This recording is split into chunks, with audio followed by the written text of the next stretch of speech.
What's up, guys? My name is Robin and I make stuff. Today we are painting a bird. Yes, another bird. And yes, I am still not convinced that I'm a bird person. And I'm not convinced this bird's actually going to turn out very good. But hey, you know what? We're here for it. This was a suggestion by one of my viewers on my YouTube channel. Brett from Australia has asked if I would paint this blue wren. Well, I'm going to talk you through everything that I'm doing, and so you can decide whether or not you like it. And hey, if you do like it and you like hanging out with me, I love that for us. Thanks for being here. Make sure you hit the like button on this video, and if you haven't already done so, subscribe to my channel. It's easy and it's fun. Hit that subscribe button. Let's get into painting this bird. We're going to do a tiny little study of this bird. I'm using, as usual, my 90-pound Arch paper because I'm not taking this too seriously. I don't really know how this is going to turn out, and so I'm being a little bit cautious. Fake it till you make it. So I'm going to fake it like I know what the heck I'm doing for this. First thing we're going to do is we're going to draw this bird on our paper. This bird is cute and little. It's got this kind of like egg-shaped body, so we can always start with that concept. So if I draw this egg, and we'll say that his head is somewhere in here. The beak kind of curves down. Looking pretty bad already. Gosh, send help. SOS. I already can't handle this. Where's my eraser? The thought process was there. Execution, subpar. I'm going to, instead of drawing the egg shape, because I think that kind of threw me off, I work better if I can actually just kind of judge where things are going. So the top of the head kind of comes down like this, and then the back of the body has this kind of slope, comes down to this little wing thing, and that curves over like that. Got this blue thing on his head, and then this blue thing kind of comes down. This comes down like this, and he's got this cute little round body. His little tail feathers, and those kind of go up at this angle. Okay, something like that. There's a branch. This branch goes across like this and kind of comes up. I'm exaggerating it maybe just a little bit. Birds' legs are weird. You know what else is weird? Their feet. Their feet are so weird. All right, so that's what our blue wren looks like, more or less. Should we say a quick prayer? I think we should. Today I'm using burnt sienna. This is cerulean blue hue, which you can also use manganese blue. That's going to give us our nice little turquoise color. Ultramarine blue. And we'll use some alizarin crimson and some cadmium yellow to make some oranges. But those are the 5 colors that I'm using today. I'm going to put that straight on my paper, just like that. It's much darker back here. I'm going to put it on dry, and then I'm going to use my wet paintbrush to move it around. So the darkest here, and I'm kind of being a little sketchy and irregular with it. This is the part that's hardest about watercolor and people trying to figure it out, is how much color do I put on and how do I move my paintbrush? I'm going to leave most of that white. I want this around his eye to be this turquoisey color, and down in here, I don't know, something like that. Whoa, guys, this is a hard one. And then I'm going to come in here with a little bit of water and just kind of smudge this around. I should do this while it's a little more wet so I don't get these brush strokes. If that's the case and I have waited too long, I just scrub it. Scrub it a little bit with my paintbrush. I can also come back in, get a little more paint, and then dab it in here while it's wet and just kind of see what happens. Something amazing could happen. Also, something really lame could happen. We don't know. There's also some blue right in here, so I'm just going to put that in now so I have it. We might put some feathers. This, just the suggestion using the tip of my brush. This is going to be so fast. I'm going to go now into this darker color. That's going to be ultramarine blue. Get a decent amount of that mixed together and really get that paint nice and thick, and then some burnt sienna. Look how dark that is, but it's definitely on the blue side, which is great. We're gonna go dark, make this around the outside of his beak, and I'm okay if this is still wet, which it is a little bit and is spreading. I'm gonna put this little notch into his beak there, so kind of being careful about what I'm doing here. And that goes down like that, and maybe there's some indentation there for some feathers, and underneath the beak, defining that edge. And then a little bit of smushing of my paintbrush. That's the technical term, guys, smushing.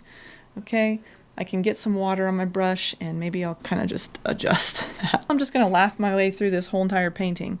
Let's put some darkness up in here. We got dark around that, and again, I don't need it to be perfect. If you're painting and you're like, I hate my life, you're doing something wrong. So notice I'm putting these little kind of quick things going on here. quick little tiny brush strokes, skipping a bunch of space. I can come back to it later if I feel like I need to fix that.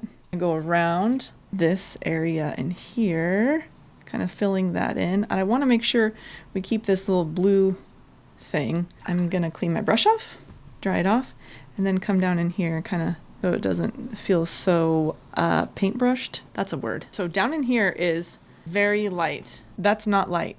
Oops. Clean my brush off, and I'm gonna come down in here and move that around. Clean my brush off again. So if you have something like that happen, not all is lost and the game is not over. So we have a little bit of suggestion down there. I'm gonna leave that for now because I can always come back later. All right, let's continue here. Dark color mixed together, and maybe I'll come down in here because this is where there's so much lack of light, right? The light's hitting here and just disappearing. Because it's hitting this soft water right there, it's softening up, which is awesome. We love that. Now we have this little end feather over here. So what I'm gonna do for that, it mostly looks black, but I can see there's some line work. So I'm gonna just take it and maybe do something like this. So it shows that there are some little lines of feathers, and we'll leave it like that for a second. Let's start with this orange color, cadmium yellow, alizarin crimson. Now it's not the same exact orange that I see in this picture. Does that matter? No, it doesn't matter. Don't be silly. We're just gonna put some of this orange in here. A little suggestive, meaning that it doesn't have to all be painted in there. Maybe I'll clean my brush off, dry it off a little bit, smush a little bit of that around with some water, kind of soften it up. Okay, now we have some browns, so get a little bit of this burnt sienna back into here. Now when it touches that water, it's gonna soften up, which is great. We love that. We have a lot of softness and stuff going on in here, which is great. We can come back in once it's dried and put a few little details of some feathers and things like that in there. This should be maybe all colored in. I'm just gonna put some blue in here. All right, just filling that in a little definition. Maybe put a few little feathers kind of coming out like this. He's really coming together. He's pretty cute so far, so that's good. Underneath his beak, it's pretty dark. So let's just put a little more darkness. Now we've got this tail. We're gonna pause on this guy for a second. We've got his tail. So what I'm gonna do is, we've got some of this turquoise color with maybe some of this blue, we'll say. I don't know. Yeah, maybe something like that.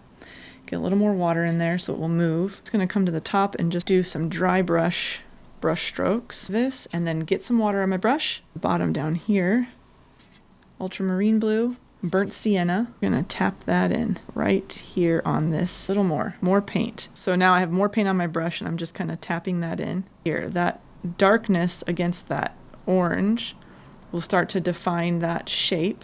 Cool. Pull some of that color, soften it up a little bit. Let's go to the branch down below. So just some burnt sienna. I already had some here on my palette, and we're just gonna pull that through. Nothing fancy. Pull it through pretty quick. Few little spots where maybe I am leaving it light on purpose.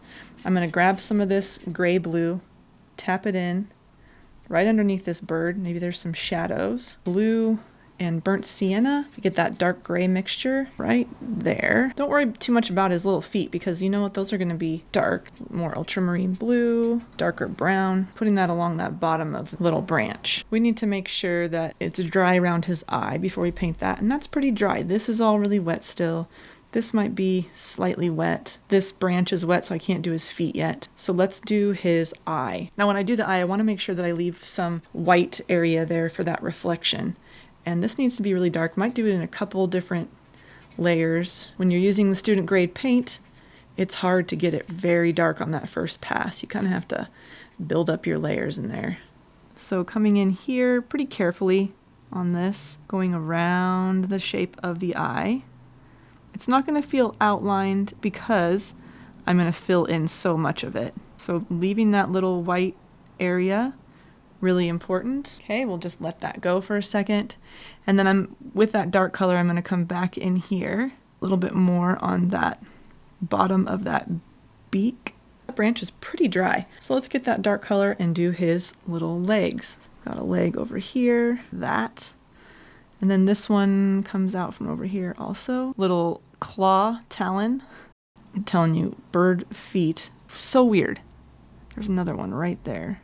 And then there's one that comes from behind. The leg is a little thicker looking, but then it comes down to the bottom and thick down here. You can really just kind of whatever. Tail turned out really nice because we let the watercolor do a lot of that work for us. So now I'm going to come back in on his little chest, dark color, mostly blue. Underneath his beak here, find a little bit more of that darker color. And then back here, maybe darker blues and whatever colors those are. And up in here, it's pretty dark. It's kind of building that in there. Soften up this part right here. It doesn't feel like brush strokes so much. Just get a little bit of water on my brush, dab that in there. And I think I might put a little more dark right in this spot. So a little more blue with burnt sienna right there. Getting those the lines for the feathers in there, I think is kind of important. Okay, so then we have the final little details on some of these things like his little wing. We can come back in with a darker orange, a little more on the red side. And then with the tip of my brush, I'm just going to do the suggestion of some of these little feathers in here like this. Just the curve of them.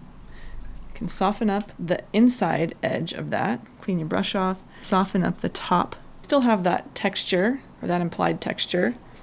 Same kind of concept with this brown. These are bigger feathers in here kind of, so I'm using more of my brush shape to leave the outside brush stroke where that needs to be a little softer. Light brown wisps, tap it dry, and then soften up the inside part. Inside meaning towards his body. It has a little tiny gray on the top of his beak.